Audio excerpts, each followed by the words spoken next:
آب و هوایی خوش دار وطن، طبیعت زیبای دلکش و چمن، زادگاه شیری مردای قهرمان، نژاد آریا افغانستان.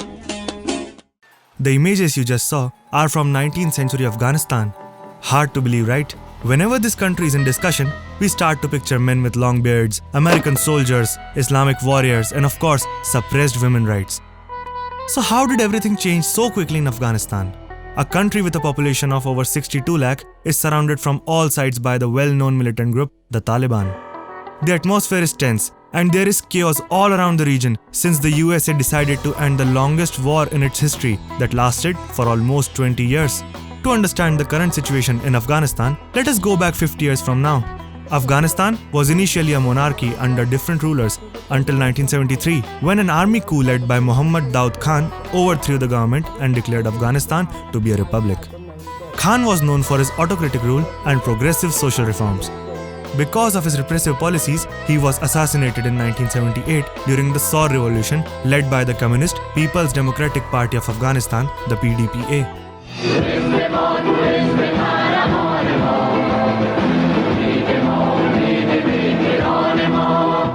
The idea that the PDPA government was controlled by pro-Soviet communists started floating. This led to an internal rift in the PDPA.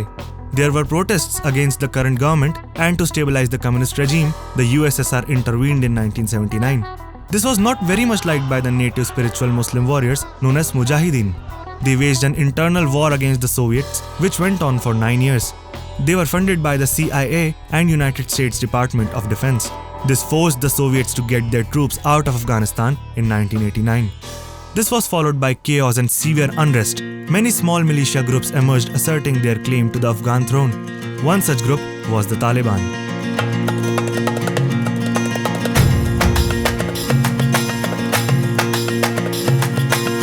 Taliban are a movement of religious students known as Talibs who were educated in traditional Islamic schools in Pakistan.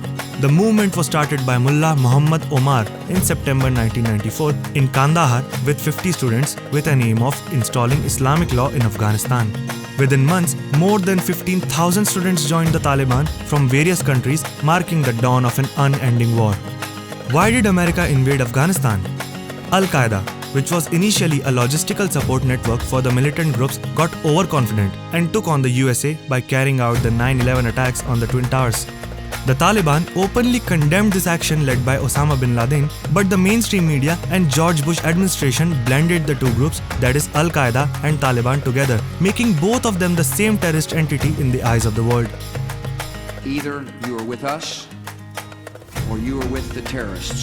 Either you're with us or you're with the enemy. You're either with us or you're with the enemy. The USA then retaliated with revenge in sight and sent thousands of troops and fighter planes to Afghanistan. The Operation Enduring Freedom seemingly removed all the Taliban soldiers from almost every district of Afghanistan in 2014, but the success was at the cost of countless lives and, of course, money. The USA is believed to have spent $2 trillion in the 2 decades of war. Even after all this, the only objective the Americans have seemed to achieve is the execution of Osama bin Laden.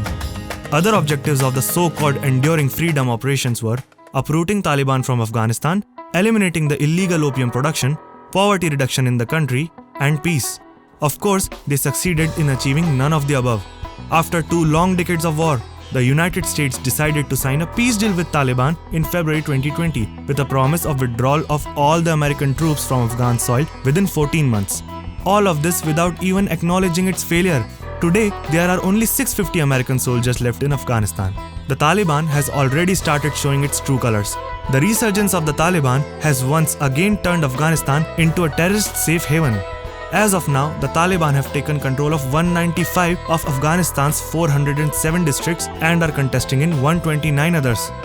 Now the question arises, why has the United States decided to turn away from Afghanistan?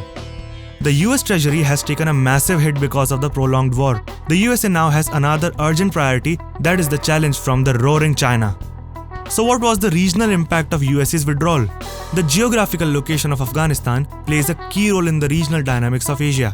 Because of this very reason, countries like China, India, Pakistan, Russia and Iran have always preferred that there be peace and stability in the country. Both India and Pakistan would have preferred the US forces to stay in Afghanistan, but for different reasons. Indian investment in Afghanistan amounts to about $3 billion. Presence of American forces in Afghanistan would have guaranteed India a conducive environment to carry out its humanitarian as well as strategic investments to keep a check on noisy Pakistan. And for Pakistan, the presence of the USA would continue America's dependence on it for operational support and geographical access into Afghanistan. Afghanistan is considered as the graveyard of empires. The fall of Alexander, disintegration of the USSR, and the decline of US hegemony all started in this region. The current scenario is no different than a graveyard. The withdrawal of the USA has taken Taliban to a stronger position from where it was before. The Taliban are much more powerful on the ground, and even if the peace process is revived after American pullout, they would negotiate from a position of strength. We condemn extremism and terrorism of any form in any part of the world. The rise to power through extremism anywhere in the world is a global threat. A complete surrender to Taliban's demand would be detrimental for regional dynamics. Let us hope this situation is resolved as soon as possible.